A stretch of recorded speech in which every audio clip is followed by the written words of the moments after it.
Hello everyone, welcome to my YouTube channel study with Sujita. तो आज हम देखेंगे अप्लाइड बायोकेमिस्ट्री का सिलेबस क्या है। ठीक है, कोई भी पढ़ाई स्टार्ट करने से पहले हमें उसका सिलेबस पता होना चाहिए, क्योंकि इसमें पेपर में जो आपके आता है वो केवल सिलेबस के अकॉर्डिंग आता है। सिलेबस के अंडर में जितने होते हैं टॉपिक उसी के अंडर से आता है। तो आज हम अप्लाइड बायोकेमिस्ट्री का सिलेबस देखते हैं। ठीक है, सेकेंड सेमेस्टर का। आपकी ये नॉर्मल चीज़ें हैं जो आप एक बार रीड कर लेना, बाकी कोई दिक्कत नहीं। तो आप देख सकते हैं फर्स्ट क्या है चैप्टर हमारा, यूनिट फर्स्ट है क्या, कार्बोहाइड्रेट। और जे साइड लर्निंग आउटकम वगैरह लिखे हैं, describe the metabolism of carbohydrate and it's alteration. तो ये आप देख लेना खुद से, ये बहुत ज़्यादा इंपॉर्टेंट नहीं, मेन ये है आपका। ठीक है, कार्बोहाइड्रेट चैप्टर में कौन कौन से यूनिट फर्स्ट यानी कार्बोहाइड्रेट, इसमें कौन कौन से टॉपिक आते हैं वो आपको देखना है और वही पढ़ना है। ठीक है, तो फर्स्ट है हमारा क्या, digestion, absorption and metabolism of carbohydrate and related disorder. ठीक, फिर आता है regulation of blood glucose. Third है हमारा diabetes mellitus type first and type second, symptoms हो गया इसके, complication and management in brief.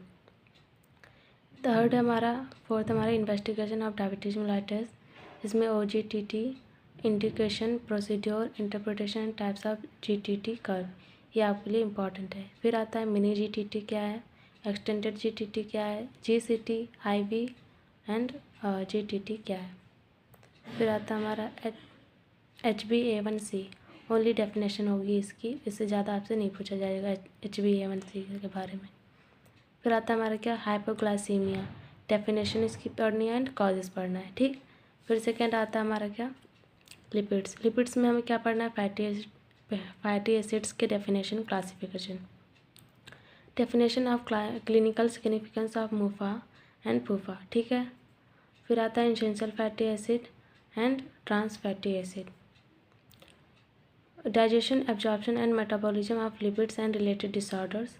फिर compounds found from cholesterol, ketone bodies, name, types and signification only.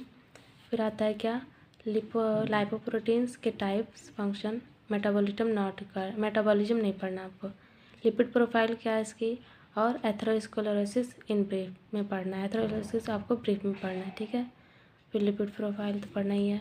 फिर आता है हमारा क्या, third unit third, proteins, classification of amino acid based on nutrition, metabolic rate with example. ठीक है, digestion, absorption and metabolism of proteins and related disorder, biologically important compound synthesized from various amino acid, only names पढ़ने इसके। ठीक है, inborn errors of amino acids, metabolism, only aromatic amino acids in brief, जो aromatic amino acid है उन्हीं को हमें भी केवल ब्रीफ में पढ़ना है।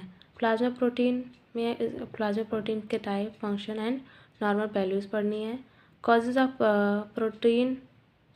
Protein urea, hypoproteinemia, hypergammaglobulinemia, ये पढ़ना है आपको। ठीक है, फिर principle of electrophoresis, normal and abnormal electrophoretic patterns पढ़ने हैं इन, नेक्स्ट हम देख इन ब्रीफ, उसे ब्रीफ में पढ़ना था। फोर्थ यूनिट आता हमारा क्या, क्लिनिकल एंजाइमोलॉजी, आइसो एंजाइम की डेफिनेशन एंड प्रॉपर्टीज़ पढ़नी है इसमें। फिर एंजाइम ऑफ डायग्नोस्टिक इम्पॉर्टेंस पढ़ने इन लीवर डिजीज़ के बाद, लीवर डिजीज़ में ALT, AST, ALP और GGT पढ़नी है। म्योकार्डियल इन्फेक्शन में CK, कार्डियक ट्रोपोनिन्स AST, LDH। फिर मसल डिजीज़ में क्या है, CK, एल्डोलेज। बॉन डिजीज़ में ALP, प्रोस्टेट कैंसर में PSA, ACP। फिर आता हमारा क्या, fifth unit, acid base maintenance.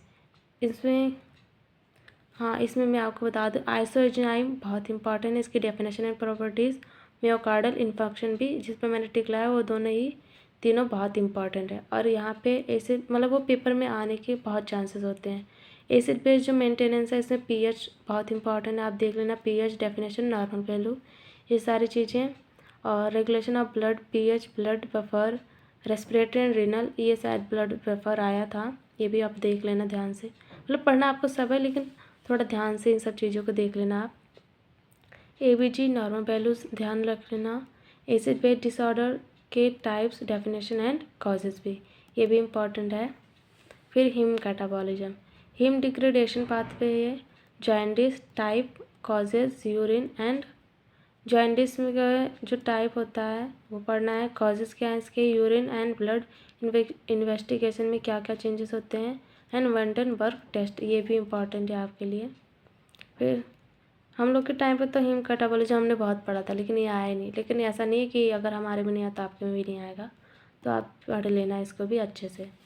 फिर आता है हमारा क्या, organ function test, biochemical parameter and normal values. ये जो गोला बना है आप उसको माइंड मत करना, ठीक है, वो किसी बात पे हमने लगा दिया था। ऑर्गन फंक्शन टेस्ट में आपको क्या क्या पढ़ना है, रीनल में organ function test, liver, thyroid, इसके ऑर्गन फंक्शन टेस्ट देखने हैं आपको, रीनल, लीवर और थायराइड के। इम्यूनोकेमिस्ट्री सबसे इम्पॉर्टेंट है ये, ठीक है, इसमें से पक्का रहता है कि क्वेश्चन आना तय है। क्या, इम्यूनोकेमिस्ट्री के structure and function of immunoglobin, ये तो बहुत ज़्यादा इंपॉर्टेंट है। And investigation and interpretation, ELISA और मतलब ये दोनों ही मतलब इसमें से तय है आना क्वेश्चन। इम्यूनोकेमिस्ट्री के चैप्टर से क्वेश्चन आना तय है, वो इस पर भी आ सकता है। Long structure and function of immunoglobin and investigation and interpretation, ELISA भी बहुत इंपॉर्टेंट है। ये दोनों में से लॉन्ग क्वेश्चन यहाँ पे मतलब मैक्सिमम चांसेस होते हैं कि यहाँ से लॉन्ग आंसर आपको आ सकते हैं, लॉन्ग क्वेश्चन इससे भी और इस एलाइजा से भी, तो ध्यान से आप इसको देख लेना, ठीक है। तो टोटल इसमें आपको 8th यूनिट मिलेंगी बायोकेमिस्ट्री में। नेक्स्ट वीडियो में हम देखेंगे अप्लाइड न्यूट्रिशन एंड डायटिक्स के जो हमारे सिलेबस है उसको, ठीक है। तो आई होप ये आपके लिए हेल्पफुल होगा। Thank you.